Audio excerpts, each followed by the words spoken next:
Hi, I'm Elizabeth Bowman, and welcome to the Scene Room, where I am diving deep into the business of the performing arts, one conversation at a time. My inaugural guest is none other than Slean, who is a 4-time JUNO-nominated and 2-time GEMINI-nominated artist. She is a composer, a singer, and a poet. She does all the things. Her influences span from classical to cabaret to pop to jazz. She has a little bit of everything in her creative canon. I was so excited when she agreed to have this conversation with me, as I believe her insights are really invaluable to artist fans alike. So let's get started. Sarah, welcome to the Scene Room. Lizzie, thank you for having me. This is really exciting. We got to know each other a little bit on the Black Flowers tour. Oh my God, that was it seems like so long ago.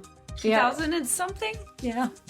Yeah, that must have been 2009? Oh my God. 10? Yeah, something like that. Something like that. And for those listening, that was a project with the Art of Time Ensemble and Andrew Barashko. So that was really fun. And I knew you beforehand from your music. I had listened to your music, so this is really exciting. I've always really admired you, especially for just like the breadth of your creation, all of the influences in your music from classical to cabaret, pop, and you name it. Whatever you seem to see, it comes out. So that brings me to, I guess, my first question. What was your beginnings like as a child, your interaction with music and creation or poetry? What came first and where did you come from? Who are you, you weird creature? I had a musical beginning not unlike most musicians. I feel like a lot of, people from my neck of the woods, you grew up and your parents tried to help you find something that you enjoyed. And I had early music instruction. That was the only thing I liked. Everything, no athletic gifts over here, zero. I was just really interested. It just fascinated me. And I studied piano all throughout high school and elementary school. Loved it. It was solace. It was refuge. It was connected to something. I think that's what a lot of musicians describe when music sort of captures them. It's like it reaches a layer that kind of nothing else reaches, gets in there. And I loved that. And I thought that there was some very significant power in it, although you can't articulate those things at that age. But went to university for piano, oddly, because I was, really, really into it at the time, very dedicated, but I was also writing songs. And I didn't, I had no designs on becoming a songwriter or performer or anything really. I just loved playing the piano. So I studied with Christina Petrowska for a year at York University. And that right around that time, I started playing in clubs in the city, much to my parents' horror, and switched to U of T to be closer to the venues. And then I got signed to Atlantic and Warner and went on a 20-year journey of touring and recording. But yeah, I mean, as a child becoming interested in music, my gateway was the music I was studying as a very small child. That's when the language of it, the sort of parts, the DNA of music sort of enter you. And then as a teenager, you discover, I discovered a lot of popular music. But I mean, at that beautiful age when you are still pure enough to not be totally, and I mean, this is an age too before iPhones, before the internet, right? There was enough stillness of mind for me to be drawn to purely what I was drawn to. So I would listen to the Third Symphony. There's a Symphony of Sorrowful Songs by Goretzky or whoever. I would listen to the Hilliard Ensemble. I would listen to Tori Amos. I would listen to Mozart's Requiem. I would listen to all this stuff with no sense of allegiance to any of them, no sense of like, this means this, or none of the other baggage that comes with what you listen to. And, I prefer classical music, or I prefer etc., or I'm a punk kid or rock or whatever. There was no extra layer to what I was drawn to musically. And I think that really, because I was fortunate enough to have that very pure experience of just being drawn, it has sort of kept me blind to genre and given me, I guess, a permission to explore these other areas where some people are like, I'm a pop artist. I can't do that. I can't work with orchestras. I can't, blah, blah, blah, you know?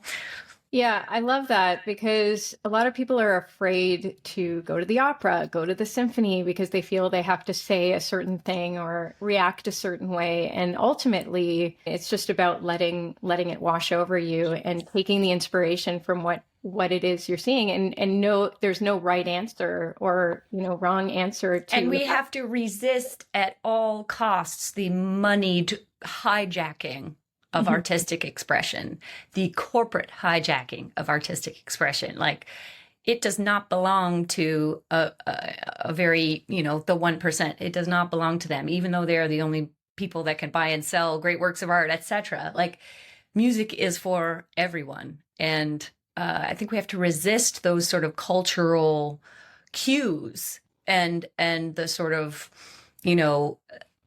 ivory tower messaging that we get about things like opera and classical music, because if they are going to remain relevant, they need to speak to more people. Definitely. And all the stories that are told in most of the works are incredibly relatable and not highbrow and not elitist as advertised. Exactly. I remember, I was so young. It was like 2001 or 2002, I forget. I was doing my, the requisite backpack across Europe kind of thing. I had broken up with a boyfriend and I was like soul searching, and I went all over Europe, and I saw, I think it was Salome in the opera house in Vienna, way, way at the back, when you can buy like the 10 euro ticket and you stand for 3 hours. Mm-hmm. But that remains one of the most incredible, vibrant artistic experiences I have ever had as a spectator, because everyone was, reacting, and everyone was unafraid to, it's not like we were all decked out in furs and diamonds. We were all back there into the story. It was so exciting to collectively feel with those people, being so close, being all standing, moving, breathing, talking. It was amazing. Standing room tickets are the best, everyone. They are, really. I mean, you're in it together. It's sort of an endurance sport. Cycling back a little bit to the development as an artist, when we grew up, there was a lot of this draw inside the lines. You are a specific kind of artist. You're a Baroque singer. You're a pop artist. Yeah. You're a jazz artist. You can't cross lines. Yeah. Thankfully, this philosophy is changing, and genuine creative outlet is being respected, even if it crosses genres. So I'm curious about your career as someone with such diverse influences and how you've navigated during those times and to the present time. Yeah, I think a lot of it when I was young and I was making my first recordings, and I just knew what sounds I wanted to hear. I wanted to hear strings so badly. I was so in love with that sound. And I would walk around the foyer of U of T looking for the right case. And then I would walk up to that person and say, would you like to be on a recording? Like, that is literally how I did it. And I think a lot of it when I was young was just simply the ignorance of youth. Like, I would write string arrangements knowing absolutely nothing about writing for strings, learning as I went. Yes, I was in school for music. Yes, I was training, but I never received explicit training on how to write a string arrangement, how to write a string quartet, how to write an orchestral score. Like, that happened much, much, much later, after I had made so many failed experiments, right? Like, I listened to those early recordings with my string arrangements that I wrote in my teens and early 20s. And I can literally hear over the progress of my body of work, the language of it changing and absorbing things that work, rejecting things that don't work, starting to understand. Do you know what I mean? Like, and I feel like seriously, I've got a master's in music now. I have done so much formal education in music, and by far the most instructive experience has been to do it, to do it and get better by experience, and I've been very fortunate enough to hear the results of my experiments. So and again, the ignorance of youth. Why can't I do those? I'll just do it. And maybe the first 3 years you're doing it, they're all not that great. But I would get to hear them because I would be performing with the NACO. And I'd say, can we do 3 or 4 of my orchestral scores? And Alain Trudel would be like, of course. And we'd do it. And then I would go, oh, this doesn't work here. This needs to be different. These guys should be doing this. And, and I would just absorb. But yeah, in terms of like crossing genre and feeling allowed to, I didn't question it. It was the young. It was the ignorance of youth. It's this blessed thing. Like now I experience much more hesitation when I feel like I've got enough of a body of work in classical that I get commissions, I get asked to do things. But, when it comes to jazz, like I don't know that language, and some of it seeps in, but now I know I have colleagues who can be like, oh, and I can write someone and they will explain something to me, and all of the rich cultural heritage that is out there, all of these musical languages, like there's so much. The only worlds feel I'm like able to step into at this point are the ones that I know something about.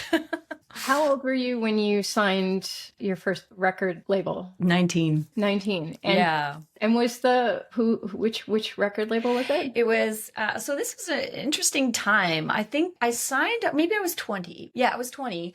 I signed when I was 20. I had made my own independent recording called Universe. This was in 1997. That's how old I am. And I got signed, and then they allowed me. This was a time when there were huge budgets and record labels were it was the old days. They said, oh, you don't need to make your debut just yet. Take 2 years, we'll fund it, make another independent record, which is just, it doesn't happen anymore. But they gave me some money, and in 1998, I made and released Blue Parade, which was my first independent recording. And I didn't make the debut for Atlantic till another 2 years. Like 2000 was when I recorded that album. And that was Nightbugs, which was my official debut on that label. But right around that time, that turn of the decade, was Napster and digital media and the birth of all of that stuff. So there was so much tumult and upheaval. I recorded my album in upstate New York, Bearsville, very, very celebrated studio, like a $300,000 US budget. Just like absolute, complete and utter insanity. It's insanity. I'm grateful I got to experience that. I mean, Hawksley Workman and I were driving a U-Haul down the interstate with timpanis in the back. It just doesn't make any sense. But made that album, incredible experience with a world-class facility, world-class engineer, incredible musicians. And then like a year later, everyone I worked with at Atlantic got fired, and Time Warner bought AOL, or AOL bought Time Warner. Something like that happened. And the whole house of cards started to crumble. And I watched in real time the effect of digital media. And I mean, it's even more, I don't want to say catastrophic, that's not the word, more disruptive now, right? Streaming, Spotify, all these things. It just has been escalating and escalating. But yeah, that experience, I was so young. And you think when you get signed to a co-venture between an American and a Canadian label, you're like, this is it. This is the big time. Look out, world. And then literally 2 years later, or however many years later, like my record that I made for them was not even released in the States. They were like, yeah, we spent $300,000 on it, but here you go. Sorry, we're not going to put it out. And thankfully, Warner loved it in Canada, and they released it. And then I started my Canadian career. It's just wild what's going on with the music industry, with all of the digital media, and it's ever transforming. It's continuing to transform. What would you advise emerging artists about their careers in the current climate of the Lizzie, digital space? This question kills me. So I presently teach at a university here. I teach at York University. Teaching and mentorship has always been a big part of my life too, because I truly, perhaps naively, believe that art has incredible social power, and it's as nourishing as clean water and clean air. Like we need it. We make it all the time in every culture on earth. It is part of being human. So I have immense faith that it will always be here and it will always have that transformative power. But I say to my students, how can I advise you with my experience of a world that bears absolutely no resemblance to the world that you live in and will live in? Yes, there are universals. Yes, there are nuggets of sort of unchanging human wisdom that we can try to impart as an older colleague. That's how I like to think of myself, as, like an ally and an older colleague. I'm not judge and arbiter and like A+ or D-. But at the same time, I just say to them, like any wisdom that I've gleaned that would be universal is a backpan. It's more about being alive on an ever-changing, constantly changing planet in constantly changing industries. And particularly in this time where we see such I'm just going to say it baldly, malevolent force pulling resources, sucking resources to the top and leaving everyone else out to dry. I think we're in an incredible moment in history where people, as you see, when any disaster strikes like LA, etc., when people become a community again of people that have mirror neurons and experience empathy and can connect with each other and behave quite nobly and beautifully and honorably. That is going to need to coalesce and erupt. And I feel like that's kind of what's underway. So we tend to talk about this in my classes because I think, guys, like, if you feel this way, because there's a lot of kids that feel the opposite way. They throw up their hands. They're like, Trump and Musk rule the world and I'm never going to buy a house and screw it. That's how they feel, some of them. But to the ones that are like passionate and still have all that youthful energy and hope, I say pour this into your work, right? You are not great. If you can play the violin and the piano faster, more precisely, more beautifully than anyone in the world, awesome. That's amazing and valid and to be admired. But if you are an artist that feels and is present in the world and these thoughts and feelings and worries, anxieties and passion, all of that is inside you, put this into your work somehow. Create, because I really do believe that artists are like imaginal cells, that they are. Everybody loves to go like, who cares? Art is this extraneous, trivial thing that isn't also if you have the money to do it or whatever, in your spare time kind of thing. And I disagree. I think it's the exact opposite.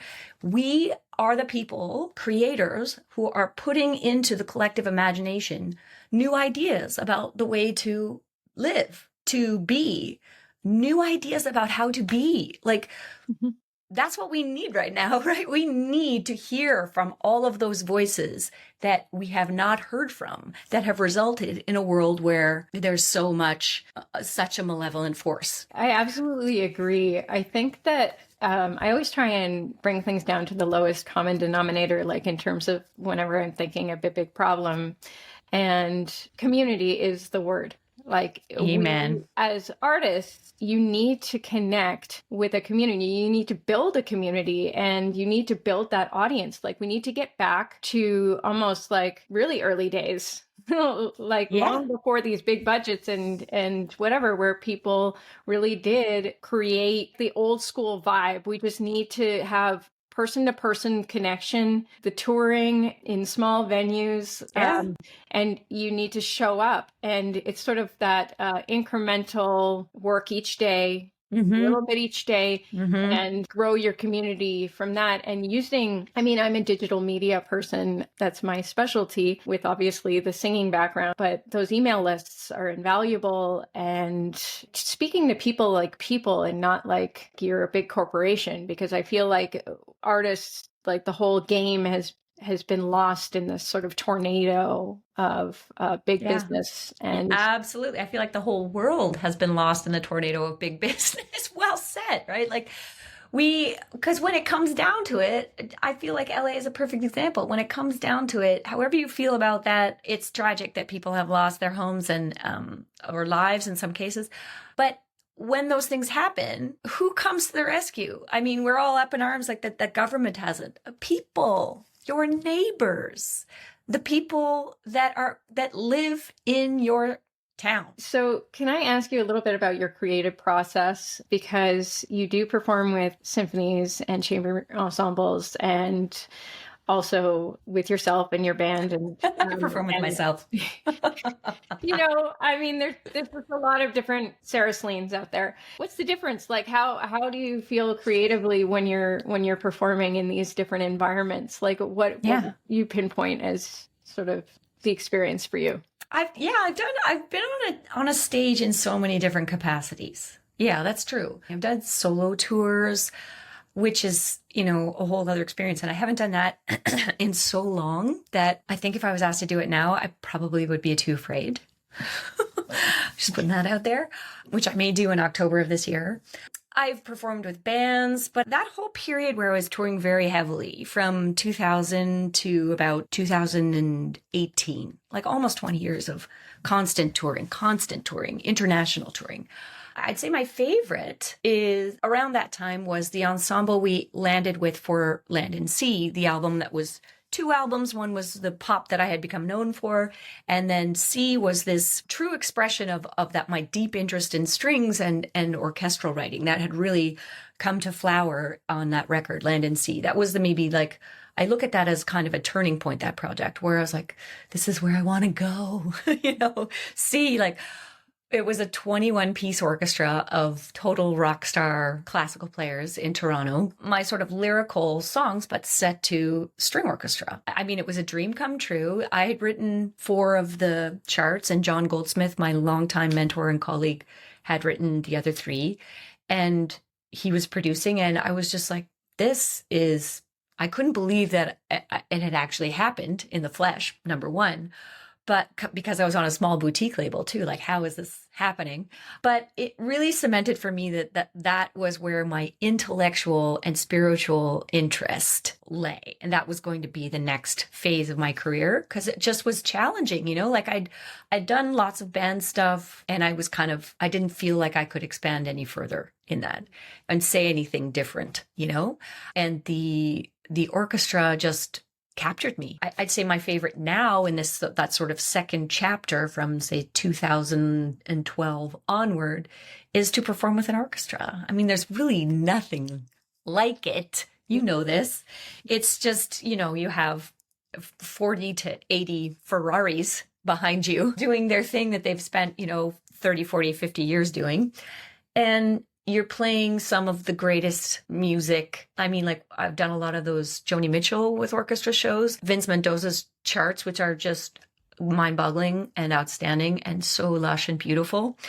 A lot of jazz language in them too, obviously. So I love that because it's really an atmosphere of excellence. You feel the collective commitment on stage to this thing that is music that we all just love so deeply in our own ways, but it's humbling. It's not, that's why I love an orchestra. It's not about what everyone's wearing. It's not about who their famous friends are. It's not about, are they, is this the sort of pop aesthetic du jour in music? Is it the sort of weird production tricks du jour, of this year that everyone's doing? And that's why all the records sound the same, right? It has nothing to do with that stuff. It has everything to do with the few parameters that you can adjust and perfect in music. Notes, rhythm, expression and articulation, and dynamics, and that's about it. And it's very, very, it's pure. It's very pure. And yeah, I mean, I use a microphone because I'm not an opera singer, obviously, but it's that music is some of my favorite music in the world. I've performed my own stuff with orchestra too, which is a different headspace, because I'm always shouldn't have used bassoon there. This is the inner monologue is always on. But yeah, there's nothing like playing with an orchestra. I think it also then brings us back to that idea of this community. It's so key when you go to hear an orchestra, a symphony, an opera, or whatever. I think that X factor that is happening is when everyone is on the same page, working together, and then creating that energy that goes out to you. So that's really 90% of the experience. It's it gives me goosebumps even when you're talking about it, because it's not about any particular individual in the orchestra. It's not about the conductor. It's not even about the soprano. It's not about the soloist. It's not about the set designer. It's not about any of those individuals. It's about this higher aim, this higher expression that everyone is deeply committed to. It's this offering of all of that excellence put together, which I just find is like really kind of like makes me verklempt, right? You know, this is what humans can do when they work together, you know? Can I ask you, do you ever suffer from writer's block? Oh God, yes. Oh God. Oh, long periods, like agonizing. Yes, I do. What's the solution here? Everybody's like, what's the soundbite? Okay, well, I went through a really bad one this year. I find that it's never about, like, creativity is a thing that happens when the way is clear. If I can speak like, you know, guru. When the way is clear, it is always happening. And it's just like you take one and you take another one and, oh, thank you. You just dip your hand in the river, right? But when the way is not clear, you will go mad sitting in front of your instrument, in front of your computer, just trying to go, come on. Is it in there? It's not in there if the way is not clear. How do you make the way clear? You can't deliberately do it. You got to go out into the forest and put the bird seed in your hand and wait. For me, I mean, I've had such anguished periods of writer's block where I literally start going, what am I going to do instead of music? Looking to apply to different jobs or give up. And I think what ends up happening is when I look at my own body of work, I write best when something in me has been metabolized or shifted spiritually by life, by being, by relationships, by struggle, by challenge, all these things, right? Or experiences in nature that move something in me, that push the furniture around in a different way. And I really do think that the reason all that stuff starts to come when the shift has happened is that art is part of the process of metabolizing what happens to us, of taking the raw materials that life gives us, the wounds, the stress, the pressure of life, and art helps to digest it and turn it into something else. That doesn't happen on a 9-to-5 schedule. And I just got to the point where I accepted that. I don't make a project of my own with that version of creativity every 2 years. In the beginning, when I was young and I was on the treadmill and I was, you know, I was just overflowing with ideas and things, and it just came out quickly, but they got longer and longer and longer between projects as I got older, because I would accept things in between. I wouldn't force myself to make another record. I would just be like, I'm going to do some clarinet trios for the Irish Trio. I'm going to do this brass commission. I'm going to do some rearranging Clara Schumann for the NACO. I'm going to do these other things, which would exercise other parts of my brain and my creativity, and would also unlock me from my need to have this output speak of me, speak of my transformation, be linked to that sort of shifting and metabolizing that I'm talking about. I would compartmentalize commissions as, this is skill. This is exercise. Yes, I'm being expressive. Yes, melodies are arriving into my life and I'm working with them, but this was really hands in the clay. It wasn't like spiritual transformation. And I try to think of my albums as I only do them when something like that has happened. And that's why I look forward to them. And if it takes longer, so what? That makes total sense. You know, I, funnily enough, like during the pandemic, which was horrific. Let's not go back there. Let's not. But, you know, I never, ever, I mean, I trained as an opera singer and did my entire training was in classical everything, classical piano, classical singing, you know, nothing, whatever. But the trauma of that pandemic with all the stages closed and no live music and all the musicians struggling, I ended up writing a lot of songs during the pandemic. And, you know, when it ended, I have nothing. It's like this box opened and then because of this shift and, you know, but it was such a shift that it was like, I couldn't listen to classical music during that time because it was just too traumatic because Yeah. that was always my source of joy and all the things. And I'm back and I'm okay. I can listen. I can listen again, but I also don't write anything anymore. It's just funny. It's like there was this weird period, and all the songs I wrote were like weird, like a folky. I love weird. But it's just, I mean, yeah, I guess it totally makes sense that the creative process would be magnified and intensified by changes in your life. The way wasn't clear. The way was not clear. Right? Yeah. Once the world got back online, I watched a very interesting documentary the other day called Hypernormalization. And it was about, as the Soviet Empire was crumbling, all of the political leaders were like deeply invested in making the public think, no, everything's cool, all is well. And it's like, I feel like post-pandemic, that is what's happening. Everyone's trying to, oh no, it's all good, everything's cool, like we're back to normal, we're back. It's like, what? Yeah. Like, no, that, as you say, it was highly traumatic. And I think that, we're beings, we're nature. We are nature. Jackson Pollock, I love that quote when someone asked him, like, oh, does nature inspire you? And he's like, I am nature. But we're natural beings, and you cannot have something of such massive psychological and spiritual impact simply be like, thank you very much, done. No, it's going to deeply impact our systems. The digital transformation is deeply impacting our systems too. I mean, like, I remember my brain pre-internet. I remember my brain pre-iPhone. And I don't necessarily think that these changes or shifts are terrible and just like blanket put a bad sticker on it. But I do think that we cannot pretend that we're not nature. We cannot pretend that we're not biological beings, number one, that are deeply, like inexorably tied and interrelated, connected to not only each other, but to our environment, to the living, breathing world around us. I always felt like technology kind of had this sort of nefarious hope underneath every transformation. It was like, one day we won't die.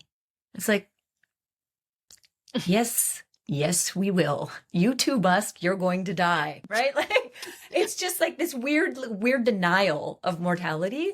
And I think, like, what a crazy psychology, what a twisted world it would be if no one died. And I don't mean just strictly on a practical level. I mean on a psychological, spiritual level. If there was no sense of an end, so much would be philosophically different, radically different. Like the day-to-day experience of living would and struggling or whatever would make no sense to our current minds. It would have no context. It would have no meaning. We are meaning-based beings because we are mortal. Yeah. Right? Like, anyways, I'm digressing massively, but like, why not? It's Tuesday morning. Exactly. Although I think I'm going to put this out on a Thursday morning. Do you want to know what I did for my last round of writer's block, where I was just like, oh my God, I have absolutely nothing? Yeah. I just whipped out some old books of music that I learned when I was a student, like the grade 8 conservatory or whatever, or Beethoven symphonies transcribed. And I just kind of walked through them. And I found that I got out of my frontal lobe. Do you know what I mean? I got out of like analyze, think. And I went to that beautiful flow state where I was just playing, and I wasn't thinking about the music. I was just experiencing the music and playing it and getting that muscle memory back in my fingers. And I had to do that for a few days. And I had to be like, I'm just going to close the computer and stop worrying about this, because, as deadlines approach and, days go by and time is so limited when you're our age, especially when you have a child, that you're just like, you start to get frantic, like, oh my God, it's just, oh my God, what if, and then it just spirals. If you still sit at the computer where you're in that state, it's just diminishing returns. You have to close the computer, put down your instrument or whatever, and try to get in a flow state some other way. Sometimes for me, that's just like you lie on your back with your headphones on and listen to Glenn Gould play the Goldberg Variations, 81 version. like Yeah. either listening or playing, and it helps me. It just kind of greases the wheel, and yeah, it gets that brain out of this gear and back into a flow state, which is just utterly, it's like night and day, right? When I get into a state of writer's block in a different way, because I'm not writing any music, I often will phone someone who inspires me. So whether or not that person does anything to do with what I'm doing, Yeah. I will phone them and just have a conversation with them. And I find that brainstorming or talking about the industry, for instance, is in what I do for a living. It's like a lot of times I've got to think about, ways to connect with new audiences, or, ideas for a client or a project or something. And so I'll phone someone who's maybe in the industry, and I'll be like, so what's going on with your audience? And then suddenly I'll think, I usually have a pad and paper, and these people have no idea what they're doing for me. So surprise. That's wonderful. I love that. And then I'll usually have a lot of thoughts by the end of that conversation, where I've written down, various things that I could experiment with, and it's not necessarily anything to do with them. Yeah. It's just like, it just opens something up in me. Yeah. So yeah, I highly recommend that. And that also brings it back to this whole idea of collaboration and community, and the idea of really connecting with those around you. And 100%. Have you ever read that book, The War of Art? Stephen Pressfield? I actually haven't. I've heard of it, and it's on my list, so I should definitely read it next. He's an author, but he describes in exquisite detail the experience of feeling blocked. He calls it resistance, right? Mm-hmm. And this could apply to any discipline, really, where you have to sort of generate. And people ask me about writer's block all the time, and I always talk about that book, because he's just like, put your butt in the chair and go, and like just spew. And eventually, he's just like, there's nothing replaces, sitting and doing. You can.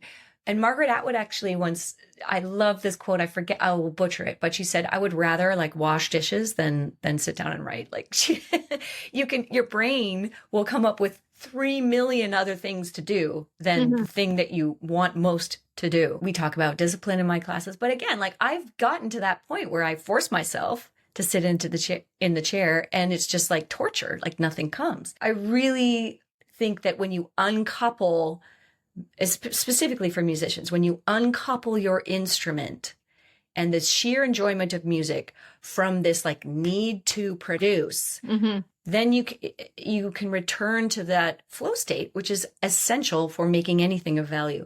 I had a friend who is now producing records in the States. She used to live here, and she used to tour with me as a backup singer and a keyboardist. Karen Kozowski, she's doing extraordinarily well in Nashville. And she used to say to me, you don't want to quit music, because I've wanted to quit music at least 1,000 times. And she would say, you don't want to quit music.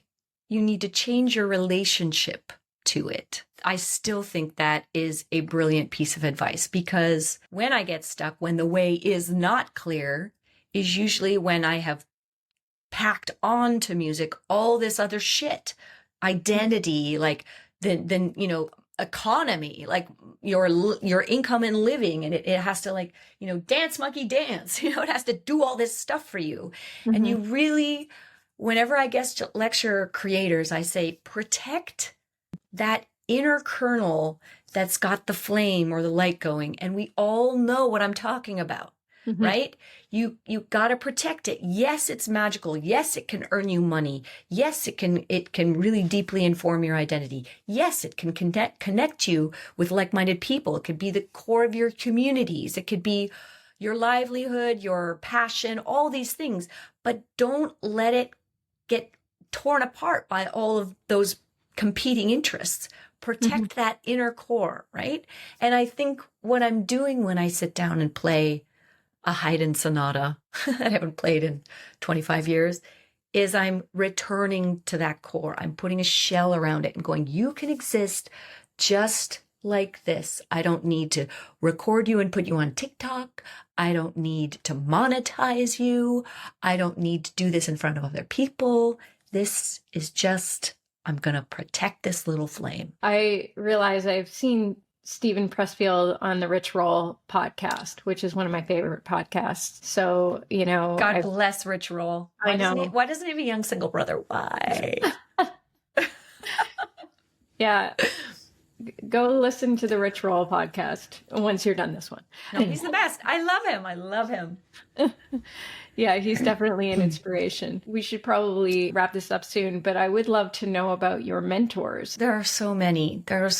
Well, I mean, I've been self-managed since 2009. So I've experienced kind of the gamut of music industry existence. I've had managers. I still have agents and reps in other capacities, but I've been self-managed for the bulk of my career now. And I mean, doing all the administrative stuff, learning all the business side. I'm a director on the board of SOCAN now. I've been for 4 years. Thank you for your votes.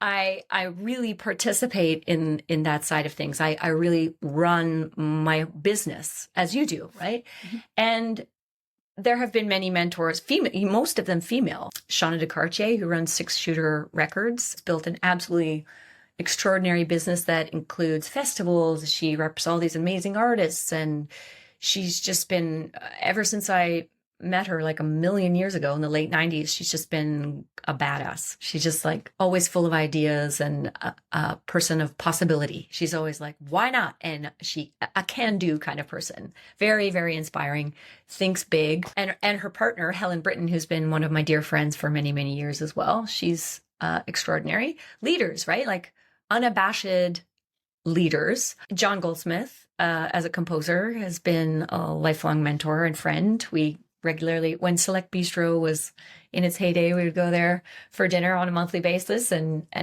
just have a great old gab. We're just like-minded souls too. Like we sort of culturally love the same things. John Herberman, I have had some private orchestration instruction with John Herberman, who also does a lot of the Ravel sessions in Toronto, which are for extraordinary orchestrators like Aaron Davis and Amin Batia, who I've worked with as well. Amin and Ari, also mentors in the screen composing world. Yeah, like most of my music mentors have been guys. Yeah, but in the business, it's been all women, interestingly enough. And you've been guest hosting on CBC. So yeah. How's that going? And are you still doing that? And I haven't done that in a few years. I think they sort of experiment with guest hosts and sort of cycle them. But they actually had me do Drive for a while, and then they had me do Shift, which has now become, Shift was sort of pop and classical, and now it's About Time, which is only classical. And I love doing it because it really intersects with all the things that I'm doing. And when you have to write a radio script and you got to write really, really fast, you have to do a blazing amount of research in a short period of time. But it really just informs my scholarly work. It informs my creative work. It tips me off to composers I don't know about. It introduces me to more people in the classical community in Canada, like performers particularly, where I'm like, oh my God, who is this player? And then I find out and I find their work. And it's just, it's a big piece of the ecosystem in Canada. So I really love doing it. And I love the people that are doing it. Isaac Page is making those playlists now. He's an extraordinary musical mind. So that's just been a nice piece in the overall bouquet of things that all kind of overlap for me. Have you ever done an episode of This Is My Music? Yes, I have. In fact, I think I've done 2. Amazing. Malcolm, God bless him. Yeah. And I love listening to those of other people. Love. So fascinating. You always find some new gem. Yeah, that's a great show. I'll leave a link to those shows wherever I'm. Where the links are. Right up. Thank you for having this conversation with me. Thanks for coming to the Scene Room. And very excited to have you as actually my first guest.